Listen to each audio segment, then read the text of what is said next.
from that, obviously we generally look at from the perspective of the woman, but then there are also instances where the woman has betrayed the man as well, but not really many people speak about that. And it's hard. I'm not going to say it's harder for a man to forgive a woman or whatever, but you do have even examples of that in our history and even in the Qur'an. So people forget, when you look at the story of Prophet Yusuf alayhi salam, his wife betrayed him. But his wife, the wife of Aziz betrayed him with Yusuf. Yeah. But what was the reaction of the husband to his wife? He said, ask her to seek forgiveness on Allah. And he took her back. Yeah. But even in that story, people kind of overlook that. So you do even have, imagine again, especially for the men that are listening, you're a powerful, rich man, you've got the so-called, anything you want, so to speak, and then your wife is trying to seduce your slave, which obviously in those times is kind of even big of and a lot of men, they wouldn't be able to deal with that, yet he's still stuck with her. Yeah. Wow, when you put it like that, it's... Yeah, people forget. So we have examples in our history, even in the Quran itself, of betrayal. So people do think it's just one way. So it's where there's betrayal and there's people who try to seek reconciliation.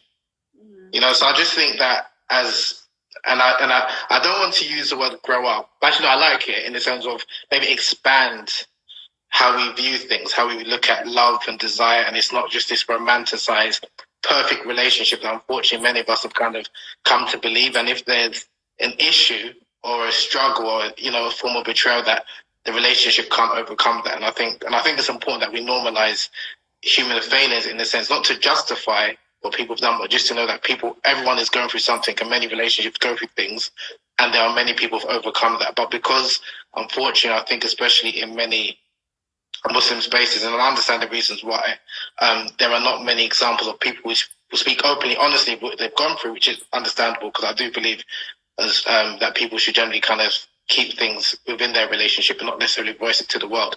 People aren't aware of how many people are going through different things. I'm sure, obviously, with the work that you do, you've come across numerous, and you mentioned it earlier, relationships where, marriages where people have gone through like betrayal and have overcome it, and I've heard many cases as well. So, again, my view is not as romanticized as maybe many other people's are, because you're seeing the realities of, and I just don't buy into this perfect couple or relationship goals that and I think that's probably as damaging as some of the advice, the knee-jerk reaction advice that some people give, just leave him, he's this, that, and people are going through their different struggles. Now, just coming back